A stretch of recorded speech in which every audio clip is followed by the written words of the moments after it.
Hello and welcome to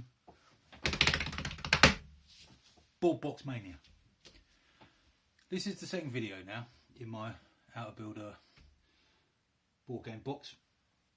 This is tools and materials, or materials and tools to put it that way.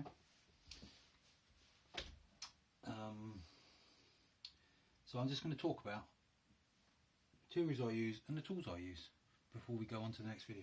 Now I also want to say, because I've just done the intro video and I really can't be bothered to record another one, there's a couple of things I forgot. The first thing is, I don't know, it's going to take time to make all these videos. So I'll make this one, but then you might have to wait for the next one, and then you might have to wait for the next one after that, because I'm not going to make them all before I put them all up, because Jesus, that'll be waiting for ages for that. That was one thing. Can't remember the other thing. I'm so unprofessional. Oh, I remember the other thing. That's it. It was to do with unprofessionalism. Is I know in some of the other videos I made, because I can't do editing. I don't know how to do that. I'm not really a techno person. In fact, I'm a techno idiot. And the fact that I can even video these is amazing. But anyway, sometimes in the other videos I've noticed things go out of shot because I can't do this with the camera on reverse looking at myself. I just can't handle it, can't do it. So if things go out of shot, I'm really sorry. I'll really try and remember. But if they do go out of shot, and then if it's a problem to someone or it causes some issue, maybe just say in the comments or something and I can make another thing to cover that, or I'll do my best. I'm just doing my best. You can't ask for more than that. Right. So that's over. So board game boxing. Let's talk about the tools. No, it's not. Let's talk about the materials. I'm going to make loads of fluffs and mistakes and all this, and this video is going to just take as long as it takes. I don't care. Take as long as it takes. You want to watch it, you want to watch it. If you don't want to watch it, just go and watch something else. So I make the boxes out of a thing called, in the UK and Ireland where I live, it's called greyboard. I think it's called chipboard in the US. I don't know what it's called in other places. It's like the stuff you get on the back of art material books, like, drawing paper and sketch pads. And, all the board game boxes you buy from the shop, they're all made out of it. Loads of stuff is all made out of it. Greyboard or chipboard. And you can get it in various different thicknesses. And I use 2mm greyboard because I can stick it together. And then I've got 4mm. And I can stick another bit on it. And I've got 6mm. And I can stick another bit on it. And I've got 8mm. So I can make it as thick as I want. So I start with 2. Now, one thing I would say about this is I get this from an art supply shop. I don't know where you can get it from. Some people have trouble finding it. But you try art shops, try craft shops, try places like that. Just Google it in the end. But the one thing I would say is if you find a place to get it, then always get it from the same place. Because you get different manufacturers of it. And one manufacturer might make the 2mm greyboard at 2mm. Another one might make it at 1.8mm. Another might make it at 2.1. It doesn't matter what they make it at. But if you're using something that's 1.8 and then you buy some more from a different supplier and it's 2.1, you're going to start losing accuracy. Because the boxes I make, I try and make them really accurately, and in many ways I make them too accurately because it causes me problems with not being able to get the lids off because I make them too accurate. So that's the greyboard. Now, I'll just get this.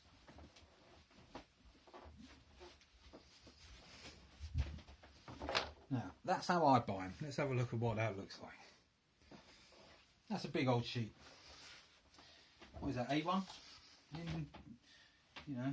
Whatever. It's a big old sheet. I buy them like this, and I buy a big box of I don't know, what did I buy in the last one? 20 sheets, 40 sheets, something like that.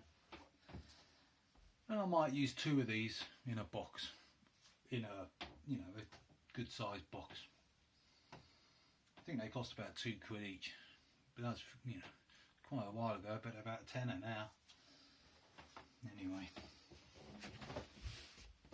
so I'd advise, well, if you're going to make board game boxes, you've got to buy them in big sheets.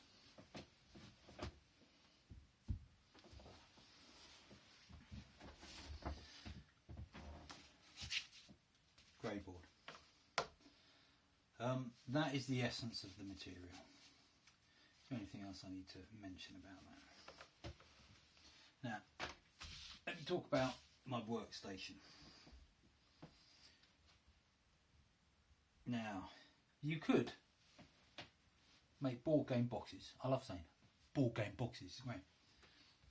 You could make board game boxes with nothing more than a bit of greyboard, a ruler, pencil, and a knife.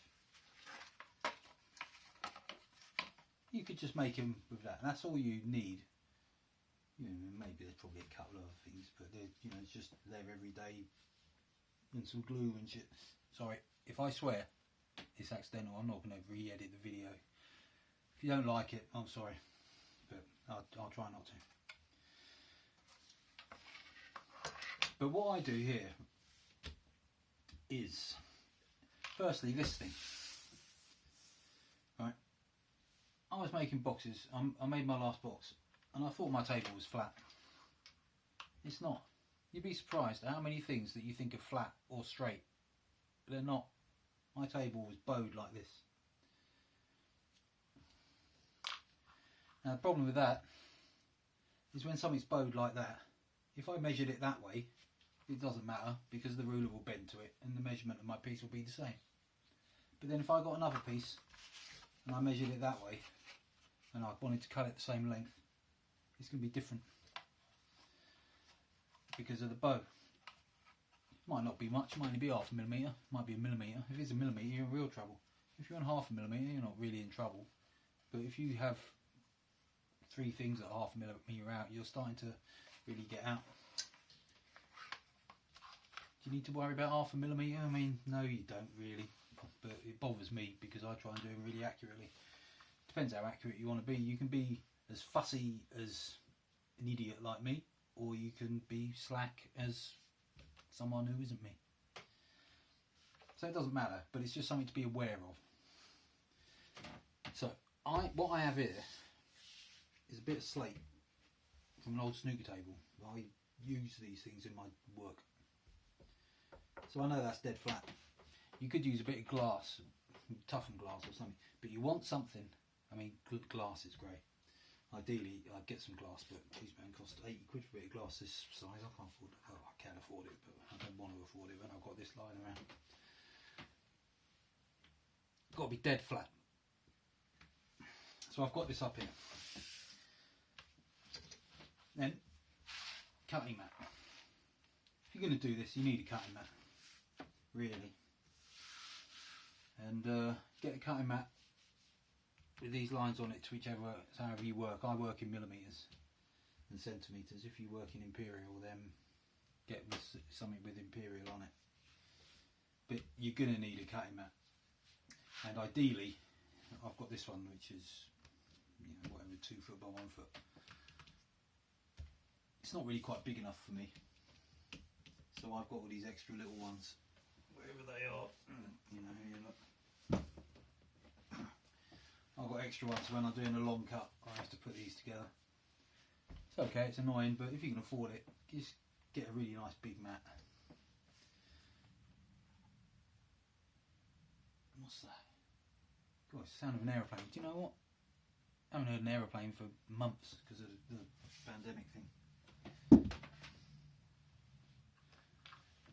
Now, so that's that and that. Now, what I've got is this thing. Now, what this is a bit of aluminium angle iron. And it's stuck onto a bit of wood, and it's quite. I've got it quite high, and on the other side, I've got a smaller piece like this. Now you don't need stuff like this. This is just what I've come to use and come to want, because this is dead straight. I know this is dead straight, right? And I can push all this stuff up to it, and I could push a bit of greyboard up to it, and I know I'm working with a dead straight edge. Now I used to use a block of wood, bigger than this, but you know, I mean, this is just MDF board. And again, this is a classic example where you think something's square, but it's not even close to being square, you know, and so that causes me problems with making square things. I'll show you how why I have it like this when I come to do all the cutting and stuff like that and making the box. You'll see how handy it is. But ideally, you want something that is straight and something you can push against. The reason I've got all this bit of wood in between is because I can push against it. So if I'm wanting to put pressure on certain bits that I'm making, I've got something to push against. Now you don't have to have this. This is fancy stuff. But at the same time, if you've got the inclination, it's really easy to get hold of. You just go to some window manufacturer place or some builder's suppliers or something and buy a bit. Do you know? Don't know. I mean, you know, I know sometimes again I watch things to learn, and people have all this stuff, and you think, oh god, where am I going to get that? Oh, that's a hassle. That's just the kind of person I am. I'm a warrior, and I make mountains out of molehills. But something straight and something that's square. So now I know I've got this straight, and I know that this and that are square to each other. That's so important. This and that is square. So important. Now, what else do I use? Now, I'll just say, right, I've got this height, because if I'm making a big box, let's say the walls are that height, I can push up against it, and I know it's vertical. Whereas if it's this height, I can push up against it, and I know it's vertical, but it's easier for it to fall over. So I've got two heights. So if I'm making a fat box or a deep box, I use that. If I'm making a thin box, I'll probably still use that, but sometimes that gets in the way, and I might turn it around and use the side with the smaller bit. You know, you see, it just gives me flexibility. You don't need that. You can make a perfectly good box without that, but I want it because I want to make amazing boxes, which I've yet to do. Now let's talk about ruler. These are fundamental things. I've got a metre rule, and I've got standard foot rule. Now you could use any old ruler. You could use a ruler that your 5-year-old kid takes to school. It doesn't matter.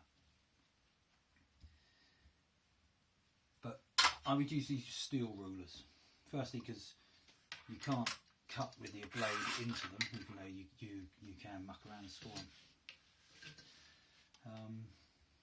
Yeah, I've got millimetres and inches on here. I find ones, well, like here, you see they've gone to 0.5 millimetre on the end 5 centimetres. I find a 0.5 millimetre one bit's really annoying. I much prefer one that's just millimetres. My eyes aren't good enough, I just can't see it, you know, and it's just details in it, you know. I have got one somewhere that is just single millimetres, and I should really use that one. And then the other thing, why I like these steel rulers, is because the measurement starts from the end. Now, if you're using a ruler that you buy down the newsagent, you know, it starts about here, and you've got this empty space. Doesn't particularly matter. But the beauty of having it start at the end is I can push that up against that. So I can have a piece here. So let's say I want that to be 7 long or whatever. I can push that up against there. I can push that up against there, and I can mark at 7, and I know that that's a 7. It's not 7.1. It's not 7.5 millimetre, because you have to think, you know, that these lines have thickness. You don't really think about that generally, but everything has a thickness. And you know, like if you were, you know, doing it like this, you might be half a mil out from where you're starting.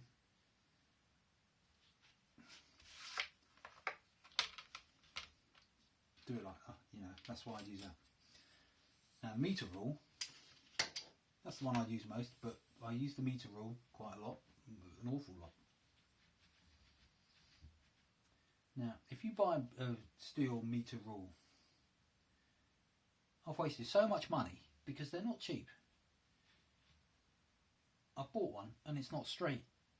It's bent, not just bent that way, it's bent this way. Yeah, so you've got to be careful.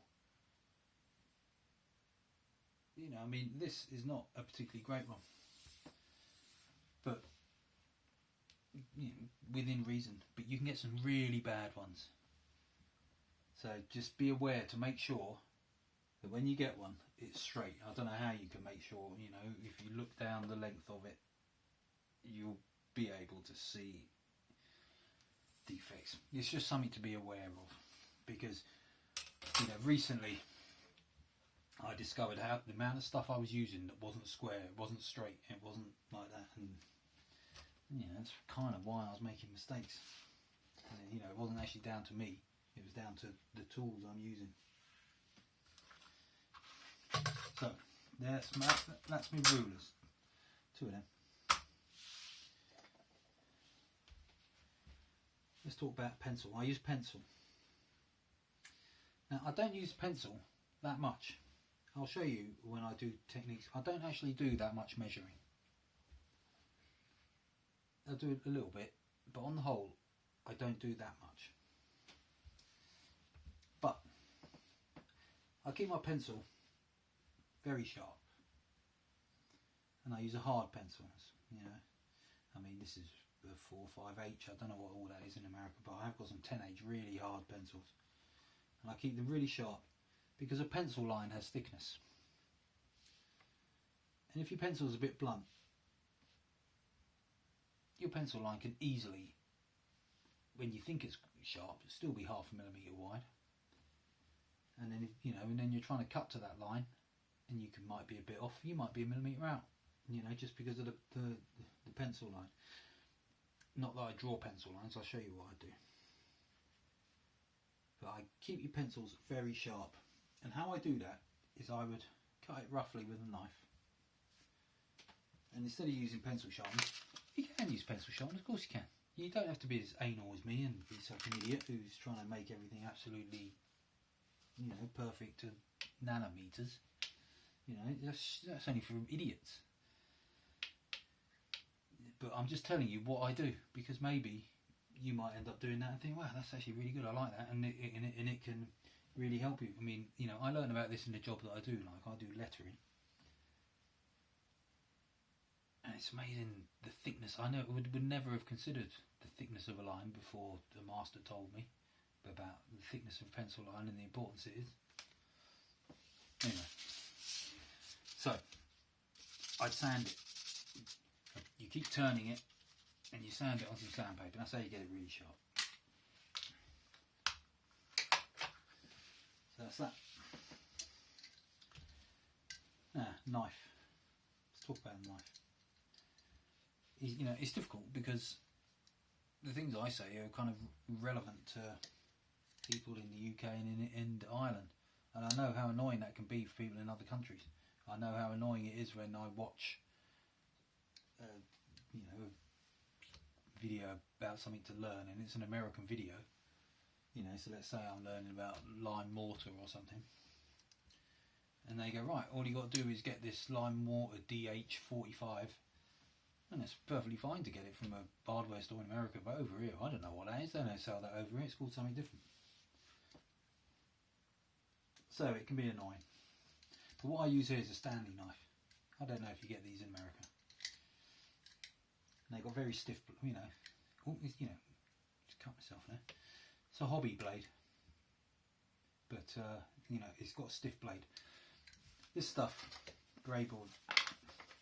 It's not easy to work with. It's a devil to work with. So you need a strong knife. You know, if you've got a craft knife with a bit of a wimpy blade, you're not going to get anywhere. You're going to go offline. It's going to be a nightmare. You need a stiff blade. And you've also got to be prepared to buy a lot of blades, because working this stuff kills blades. It kills blades like killer whales kill fish. You go through blades, something rotten, and in making a box, I could easily go through 3 blades. And these blades are double-sided, so I'm actually going through 6 blades, if you see what I mean, 2 on each blade. But while those blades are gone, you don't throw them away, because the middle's still good. You've only blunted the ends, and the middle is still good for scraping. Sometimes you want to scrape. It's good for scraping dry glue off your desk, and good for scraping paint off windows, and it's still usable, not completely wasted. Don't know if there's much else to say about a knife, really. I'm not going to go into the safety stuff, that's obvious. Being careful. But, you know, I'll probably mention it later on. Stiff knife. What else do I use? Not even really worth a pair of scissors. Now, I've got a thing here. It could be anything. It's a bit of metal, and I've got it. I've just cut it really roughly. It's a bit copper. It's a really thin sheet. But you know, it doesn't matter what you use. You can use anything. Now I use this for wiping off glue. So let's say I'm sticking some greyboard together like this, and all glue spurts out. I use that to wipe off excess glue. And then that's thin, because sometimes you're inside the box and you're trying to wipe off bits inside the box. You don't have to have something like that. You can just use offcuts. You know, you can use anything. I just use that. I actually use it a lot. I find it very handy, but you don't need it. I'm just telling you that's what I use. This is in no particular order that I'm doing, so I'm just grabbing the tool. This is a pen with no ink in it, a ballpoint pen. I use that when I'm making tuck boxes, which, you know, really I'm not going to cover here particularly, but it's great for scoring lines that you want to bend on card.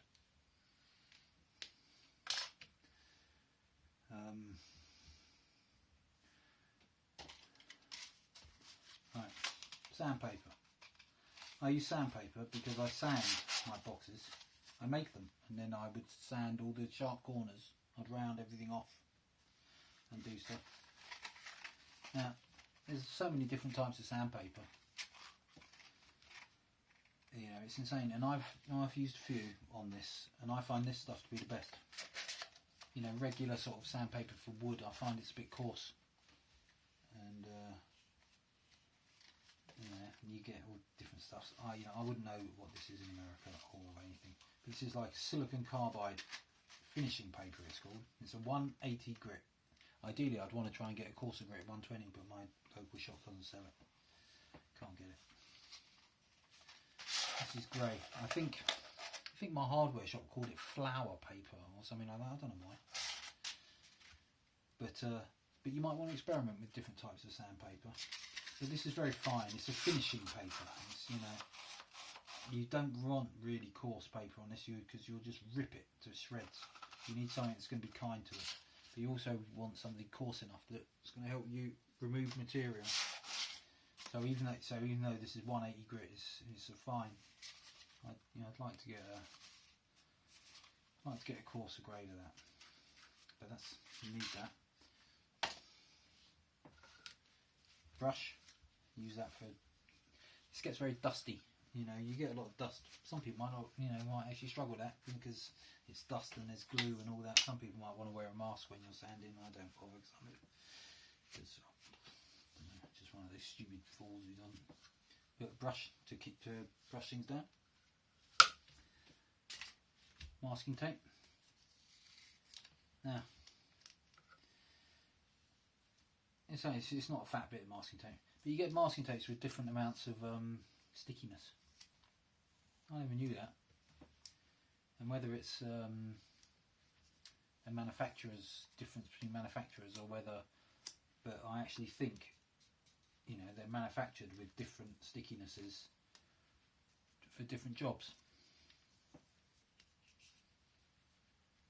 Don't worry about it, just get some masking tape, but be aware that if it's not very sticky and you want it to be stickier, then get some stickier stuff, or if it's too sticky and you find it's causing a bit of damage, get some less sticky stuff.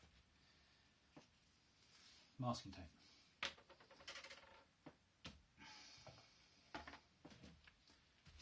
PVA glue, this is the glue that I use. It's PVA glue, nothing to say.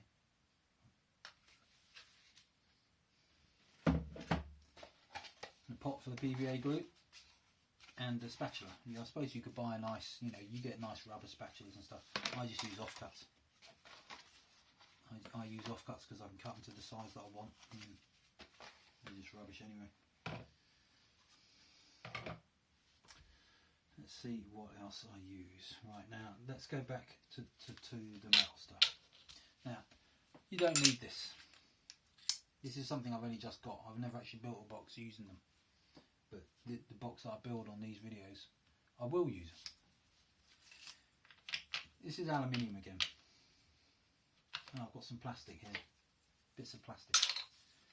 This is the same thickness as the greyboard. It's 2mm. It's bang on the same. Now again, you don't need it. And there might be other stuff you could use. Something different. But let's say, for example, I've got 2 bits. Right, hang on. I've got 2 bits the same here. Let's say, for example, and I do this a lot in my boxing because I joint all the things. I want to cut something 4mm shorter. You know, I've got 2 bits, but I want a bit that's 4mm shorter. That's where I use it. I mean, I shouldn't explain this here. But I put that there, and I get 2 of my aluminium bits, and I put it there, and then I put this other bit on there. I mean, God, whenever I have to, it's careful, because whenever you do demonstrations, you tend to rush it and make mistakes. Right, and then I can just cut along there, and I know it's 4mm shorter. I haven't had to measure it. If I need it 8mm shorter, I use 4 of them. Really handy, because I getting rid of measuring. You know, I trust these. These are 2mm. These are bang on 2mm, each one of these. You don't need them, because at the end of the day, you can do that, and you can use a bit of the greyboard, because that's 2mm. So I know that's 2mm. But the thing is with greyboard is it gets damaged, and you get lumpy edges, especially when you're using the offcuts. And it, you know, you can squeeze it and squash it to less than 2mm. That's 2mm till kingdom comes, whatever that means.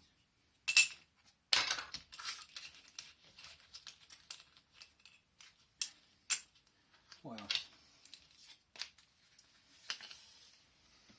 Now, in terms of that, look, I've got some of that 2mm stuff, much bigger sheet in longer lengths. You know, you get, you know, I went to the place that makes aluminium windows. Guy thought I was a bit weird, you know, because I was asking all these weird questions. He cut these for me.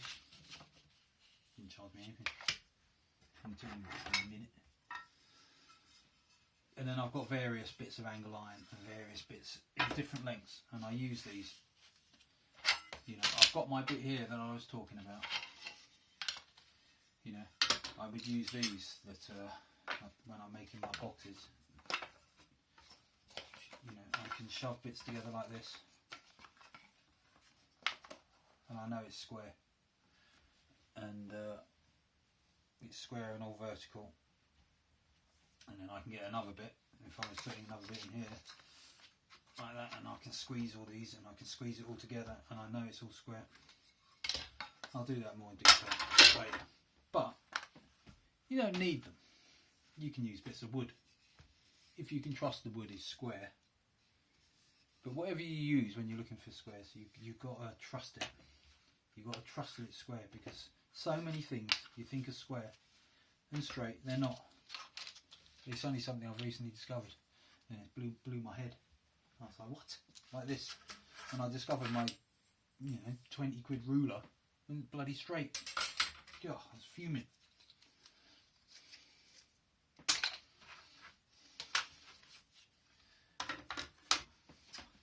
And I think that might be all the tools I use. I have this stuff, old cereal boxes, muesli boxes. Oh, someone's ringing me. Oh, it's text. I use that for tuck boxes. Now, that's the basic tools that I use. Maybe there's another couple here or there. You don't need all of this stuff. You need a ruler. Get one like that. I highly recommend it. Again, and when you're measuring, you don't need that to be doing all that. You can use anything, a bit of wood. You can use but that just gets you started on the edge when you're measuring. Get steel rule. Need one of them. You'll need a metre rule of a long ruler of some description. Don't need that. You need a knife, you need a pencil, you need a cutting mat. At the end of the day, that and a metre rule and the cutting mat, that's kind of all you need if you're starting. So that's the tools I need. What a load of old waffle. Don't think there's anything else to say. That's alright, isn't it? I hope you can hear this. I try and talk louder because I'm only using my phone. Camera's not, the camera's alright, but I don't know about the microphone, and I know I'm a mumbler. Can't help it. So, that's the end of this video. That's the tools I use. There's bound to be some things I've forgotten. That's the way it is, isn't it? Okay, so we'll go into the next video. I don't know what that's going to be. And I don't know when it's going to do it. What I'll probably do is I'll probably just talk about just some basic techniques I use before going into making a box. Yeah, whatever. Okay. Goodbye. I like doing this. This is one of my favourite bits. Makes you saying goodbye. See you next time.